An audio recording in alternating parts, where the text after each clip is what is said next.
Yeah, this is crazy, guys. We're on KEESLER Air Force Base. And it rained for like 3 hours, man. And this is what we're looking at right now. So, yeah. And I don't know, man. You know, some people don't understand. Like, it's so dangerous, man.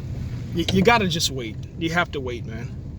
But thankfully, that lady, she's able to get where she needs to go. We're going to try a back way. And if this doesn't work, then we'll just be staying on KEESLER for a while. So anyway, we're out here.